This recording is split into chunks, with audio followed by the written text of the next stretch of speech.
And then Jesus began to explain the parable of the sower. ఆ తర్వాత విత్తువాడి ఉపమానాన్ని ఆయన వివరించారు. He says the first type of ground is one who listens to God's word very casually. మొదటి రకమైన నేల గురించి ప్రభు చెప్తున్నారు. అదేంటంటే ఎవరైతే చాలా తేలిగ్గా దేవుని యొక్క వాక్యాన్ని వింటారో. He's not serious. People who come and sit in a meeting and their mind is not on what's being proclaimed there. వాళ్ళు సీరియస్గా ఉండరు. వాళ్ళు మీటింగ్లో వచ్చి కూర్చుంటారు. అక్కడ ఏదైతే బోధించబడుతుందో దాని మీద వాళ్ళ దృష్టి ఉండదు. Their mind is wandering here and there. They hear something. వాళ్ళ మనసు అటు ఇటు తిరుగుతూ ఉంటుంది. ఏదో అక్కడక్కడ వింటుంటారు. The demons are there in every meeting to take away what we hear. That's what he says here. ప్రతి మీటింగ్ లో కూడా దయ్యాలు ఉంటాయి. అక్కడ చెప్పబడిన వాక్యాన్ని ఎత్తుకొని పోతాయి. అదే ఇక్కడ చెప్పబడింది. The evil one comes and snatches away దుష్టుడు వచ్చి వాని హృదయములో విత్తబడిన దాన్ని ఎత్తుకొని పోవును. what has been sown in the heart. Here's a preacher preaching something and the word of God is going into your heart and the devil comes to snatch it away. ఇక్కడ బోధకుడు బోధిస్తూ ఉన్నాడు. దేవుని యొక్క వాక్యం నీ హృదయంలోనికి వెళ్తూ ఉంది. అప్పుడు అపవాది వచ్చి దాన్ని ఎత్తుకొని పోతాడు. That's pictured in the birds of the air coming and eating up the seed which is sown on the roadside. Road పక్కన విత్తబడిన విత్తనాలను ఆకాశ పక్షులు వచ్చి తిన్నదానితో దీన్ని పోల్చి చెప్తున్నారు. So some hearts are like that. They go into a meeting and they hardly get anything out of that meeting. కొంతమంది అలా ఉంటారు. వాళ్ళ హృదయాలు ఎలా ఉంటాయంటే వాళ్ళు మీటింగ్ లోకి వెళ్ళి కూర్చుంటారు కానీ ఆ మీటింగ్ ద్వారా వాళ్ళు ఏమీ పొందరు. And even if they do, before any of that seed can produce any fruit in their life, వాళ్ళు ఏమైనా పొందినా కానీ ఆ నాటబడిన విత్తనము ఫలించే లోపే the devil has taken it all away. అపవాది ఆ విత్తనాలను తీసుకుని వెళ్ళిపోతాడు. So this is the first type of heart. We got to be very careful that our heart is not like that. ఇది మొదటి రకమైన హృదయము. మన హృదయాలు అలా ఉండకుండా మనం జాగ్రత్త పడాలి. The second, the same seed is, remember, the same seed is sown in all these 6 types of ground. రెండో దాన్ని మనం చూసినట్లయితే మీరు గమనించండి, ఇక్కడ అన్ని చోట్ల కూడా నాటబడింది ఒకే రకమైన విత్తనము. 6 రకాల నేలల్లో కూడా నాటబడింది ఒకే రకమైన విత్తనం. And the results are entirely different. కానీ ఫలితాలు ఎంతో వేర్వేరుగా ఉన్నాయి. It depends on the response వినేవాళ్ల ప్రతిస్పందనను బట్టి. from the hearer. If the hearer is sluggish in his response to God's word, then of course there's not going to be any fruit if he allows the devil to take it all away. విన్న వ్యక్తి దేవునికి ప్రతిస్పందించే విషయంలో ఎంతో సోమరిగా ఉన్నట్లయితే అతడేమీ ఫలించలేడు. అపవాది వచ్చి ఆ విత్తబడిన విత్తనాన్ని తీసుకొని వెళ్ళిపోతాడు. And if you look back at all the messages you heard in the past, గతంలో మీరు విన్న వర్తమానాలన్నీ మీరు చూసుకున్నట్లయితే you have to acknowledge that there's some wonderful messages which you heard in the past, at the end of a meeting where you took decisions and said, Lord, I want to wholeheartedly, radically respond to that and live for you. మనము దీన్ని ఒప్పుకోవాలి. గతంలో మనం చూసినట్లయితే మనం అనేక అద్భుతమైన వర్తమానాలు విన్నాం. మీటింగ్ అయిపోయిన తర్వాత నిర్ణయాలు తీసుకున్నాం. ప్రభువా, నేను నీ కోసం జీవిస్తాను అని తీర్మానాలు చేసుకున్నాం. And then a few weeks later or months later, it's gone from your life. అయితే కొన్ని వారాల తర్వాత, నెలల తర్వాత నీ జీవితంలో నుంచి అది వెళ్ళిపోయింది. The effect of that message. The birds of the air have come and succeeded in taking away the seed. ఆ వర్తమానం యొక్క ఫలితము నీలో లేకుండా పోయింది. ఆకాశ పక్షులు వచ్చి ఆ విత్తనాలని తీసుకొని వెళ్ళిపోయాయి. And remember, the birds of the air are there in every single meeting. కాబట్టి మీరు గుర్తుంచుకోండి, ఆకాశ పక్షులు అనేవి ప్రతి మీటింగ్ లో కూడా ఉంటాయి. Every single meeting you ever go to, the demons are there to try and take away that word. నువ్వు ఏ మీటింగ్కి వెళ్ళినా కానీ దేవుని యొక్క వాక్యాన్ని ఆ దయ్యములు ఎత్తుకొని పోతాయి. The second type of ground is that which went on rocky places. రెండవ రకమైన నేల ఏంటంటే రాతి నేల. That is, immediately springs up. There's a great excitement. They say, hallelujah, praise the Lord, this is a great message. ఇక్కడ రాతి నేలలో ఏం జరుగుతుందంటే వెంటనే ఆ విత్తనాలు మొలుస్తాయి. వెంటనే వాళ్ళు ఉద్రేకంతో ప్రైజ్ ద లార్డ్ అంటారు, హల్లెలూయా అంటారు, సంతోషంతో ఉంటారు. And all that, some people, their temperament is like that. కొంతమంది వాళ్ళ భావోద్వేగాలు ఆ విధంగా ఉంటాయి. They quickly express their appreciation and they're really excited about what they've heard. వాళ్ళు వెంటనే వాళ్ళ అభినందనలు తెలియజేస్తూ ఉంటారు. వాళ్ళు విన్నదాన్ని వెంటనే వాళ్ళు అభినందనలు తెలియజేస్తూ ఉంటారు దాన్ని బట్టి. But a little while later, when some persecution arises, అయితే కొంతకాలం తర్వాత ఏమైనా శ్రమలు వచ్చినట్లయితే they don't have roots. In other words, beneath the surface, they are very shallow. వాళ్ళకి వేరు లేదు కాబట్టి, అంటే ఆ నేల లోపల చూసినట్లయితే వాళ్ళకి ఏమీ లేదు. A lot of exuberance on the outside and a lot of apparent interest. బయటకు మనం చూసినట్లయితే వాళ్ళు ఏదో ఉత్సాహంగా ఉన్నట్లు, ఆసక్తిగా ఉన్నట్లు కనపడతారు. in God's word, but the word of God does not go deep into their heart. దేవుని యొక్క వాక్యం మీద ఆసక్తి ఉన్నట్లు కనపడతారు, కానీ దేవుని యొక్క వాక్యం అనేది వాళ్ళ హృదయం యొక్క లోతుల్లోకి వెళ్ళదు. And so, what happens is, because they don't have a firm root, when the sun rises, which is some type of persecution, అయితే అతనిలో వేరు లేనందున సూర్యుడు ఉదయించినప్పుడు, అంటే కొన్ని రకాలైన శ్రమలు వచ్చినప్పుడు comes upon them, they just wither away వాళ్ళు ఎండిపోతారు, and they fall away. వాళ్ళు పడిపోతారు. Which teaches us that if we allow God's word to take deep root in our hearts, ఇదేం మనకు బోధిస్తుందంటే దేవుని యొక్క వాక్యం మీద ప్రేమను కలిగి ఉండాలంటే మనకు ఎంతో లోతు ఉండాలి. then when persecution comes, we will not fall away. అప్పుడు శ్రమలు వచ్చినా కానీ మనం ఏం పడిపోం. We don't have to worry about it. దాని గురించి మనం చింతించాల్సిన అవసరం లేదు. That's why the time to prepare for persecution of Christians is now. అందుకే క్రైస్తవులు శ్రమల కోసం సిద్ధపడే సమయం ఇప్పుడే. When there is no persecution, శ్రమలు లేనప్పుడే శ్రమల కోసం సిద్ధపడాలి. in times of peace, we must prepare for war. శాంతి ఉన్నప్పుడే యుద్ధం కోసం మనం సిద్ధపడాలి. And so we see here, the third type of ground is the one on whom seed was sown, and he responds. మూడో రకమైన నేల ఏంటంటే అక్కడ విత్తనము విత్తబడినప్పుడు ఆ వ్యక్తి స్పందిస్తాడు. He's got depth of earth.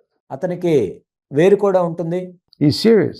అతడు తీవ్రంగానే ఉంటాడు. He's not like these shooting stars that suddenly appear in the sky for a while, very bright, and then disappear. ఏదో ఆకాశంలో అప్పుడే కనపడి అప్పుడే వెళ్ళిపోయే నక్షత్రాల్లాగా వీళ్ళు ఉండరు. I mean, I've seen lots of believers like that. చాలా మంది విశ్వాసులు నేను ఆ విధంగా చూశాను. They come to our meetings and they are apparently so gripped in the beginning, but in just a little while, they're no longer there. వాళ్ళు మన మీటింగులకు వస్తారు, చూసినట్లయితే వాళ్ళు ఈ సత్యాలతో పట్టబడినట్లు మనకు కనపడతారు, కానీ కొంతకాలం తర్వాత చూసినట్లయితే వాళ్ళు మనకు కనపడరు. They're like a shooting star that crossed across the sky and then is gone. ఏ విధంగా అయితే కొన్ని నక్షత్రాలు ఆకాశంలో అప్పుడే కనపడి అప్పుడే మాయమయ్యేటట్లు ఉంటాయో అలా ఉంటారు వీళ్ళు. It's destroyed, it's gone. తర్వాత వాళ్ళు వెళ్ళిపోతారు. Now we're not to be like that. This one was not like that. He heard the word, appreciated it, listened to it, and allowed the word to sink deep and come up well. కానీ ఇక్కడ ఈ వ్యక్తి ఆ విధంగా ఉండడు.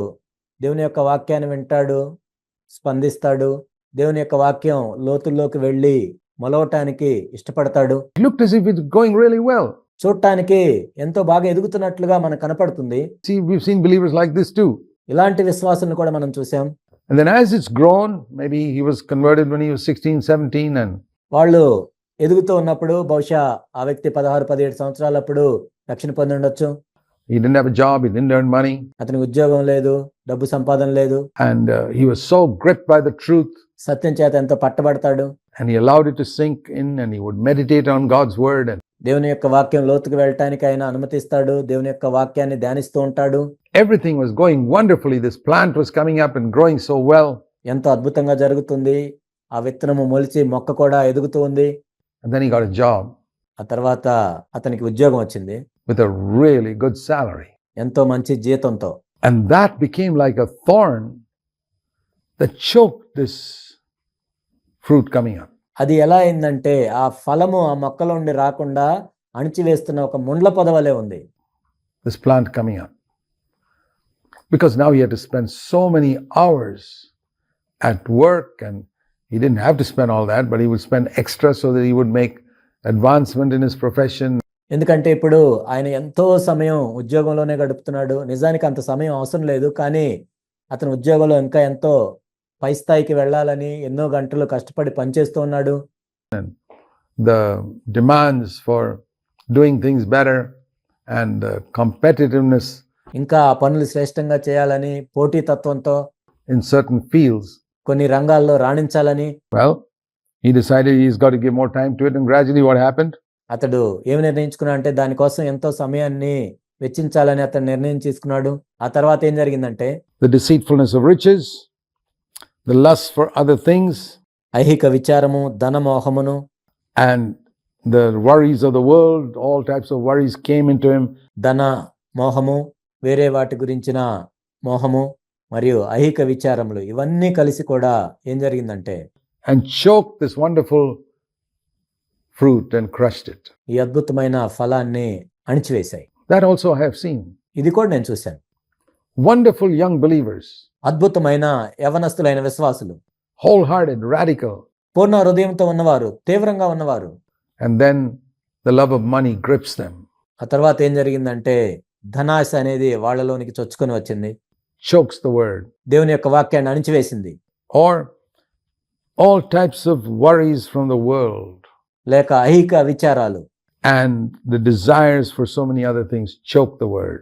లేక అనేక విషయాల కొరకైన మోహము అనేది దేవుని యొక్క వాక్యాన్ని అణిచివేశాయి. And the last one, he refers to the good soil, which have got 3 different types of good soil. ఇక్కడ చివరి నేల ఏంటంటే మంచి నేల. ఇక్కడ 3 రకములైన మంచి నేల గురించి ప్రభు చెప్పారు. What do? వాళ్ళు ఏం చేశారు? They hear the word and understand it. వాళ్ళు దేవుని యొక్క వాక్యాన్ని విని గ్రహించారు. They know this is what God's word says, దేవుని యొక్క వాక్యము ఈ విధంగా చెప్తుంది అని వాళ్ళకి తెలుసు. and they bear fruit. వాళ్ళు ఫలాన్ని ఫలించారు. That means they are careful, because the thorns may try to choke them too. అంటే వాళ్ళు ఎంతో జాగ్రత్తగా ఉన్నారు. వాళ్ళని కూడా ముళ్ళ పొదలు అణిచివేయటానికి ప్రయత్నం చేశాయి. Every Christian faces the danger of being choked by the thorns of riches and worries. ప్రతి క్రైస్తవుడు కూడా ఈ ముళ్ళ పొదలు బారిన పడుతూ ఉంటాడు. ధనాశ, చింత, And cares of this world and desires, so many desires which are contrary to God's word, ఐహిక విచారాలు, దేవుని యొక్క వాక్యానికి విరోధంగా ఉన్న అనేక రకమైన కోరికలు, constantly trying to choke the word. But నిరంతరము దేవుని యొక్క వాక్యాన్ని అణిచివేయటానికి ప్రయత్నం చేస్తూనే ఉంటాయి. how is it didn't succeed with these people? కానీ మరి వీళ్ళ విషయంలో ఎందుకు అది సఫలం అవ్వలేదు అంటే They watched over it వాళ్ళు ఎంతో జాగ్రత్తగా చూసుకున్నారు. and prevented it from crushing out the seed. వాళ్ళలో ఉన్న విత్తనాన్ని అణిచివేయకుండా వాళ్ళు చూసుకున్నారు. Then how is it that some produced 100-fold, some 60, and some 30-fold? మరి అలా అయితే కొంతమంది 100 అంతలు, కొంతమంది 60 అంతలు, కొంతమంది 30 అంతలు ఎందుకు ఫలించారు? Some were faithful, but then occasionally careless. కొంతమంది నమ్మకంగా ఉన్నారు, కానీ అప్పుడప్పుడు నిర్లక్ష్యంగా ఉన్నారు. Some were faithful కొంతమంది నమ్మకంగా ఉన్నారు, and careless not so often, and some were utterly faithful. కొంతమంది నమ్మకంగా ఉన్నారు, కానీ నిర్లక్ష్యంగా కూడా అంతగా లేరు. కానీ కొంతమంది అయితే ఎంతో నమ్మకంగా ఉన్నారు. So even among believers, there are different degrees of faithfulness. విశ్వాసుల్లో కూడా రకరకాలైన నమ్మకత్వం అనేది ఉంటుంది. There are people who produce 30-fold, people who produce 60-fold, and people who produce 100-fold. కొంతమంది 30 అంతలు ఫలిస్తారు, కొంతమంది 60 అంతలు ఫలిస్తారు, కొంతమంది 100 అంతలు ఫలిస్తారు. And God is looking for those who will be steadfast in continuing to be faithful in keeping that word, watering it, preserving it, meditating on it. కాబట్టి దేవుడు ఎవరి కోసం చూస్తున్నారంటే వాళ్ళలో విత్తబడిన దేవుని యొక్క వాక్యానికి ఎవరైతే నీళ్లు పోస్తూ ఉంటారో, కాపాడుతూ ఉంటారో, స్థిరంగా కదలకుండా ఉంటారో వాళ్ళ కోసం ప్రభు చూస్తున్నాడు. Allowing it to grow up to be a strong tree for the glory of God. దేవుని యొక్క మహిమ నిమిత్తం అది బలమైన చెట్టుగా ఎదగాలని చూస్తున్నారో వాళ్ళ కోసం ప్రభు చూస్తున్నారు.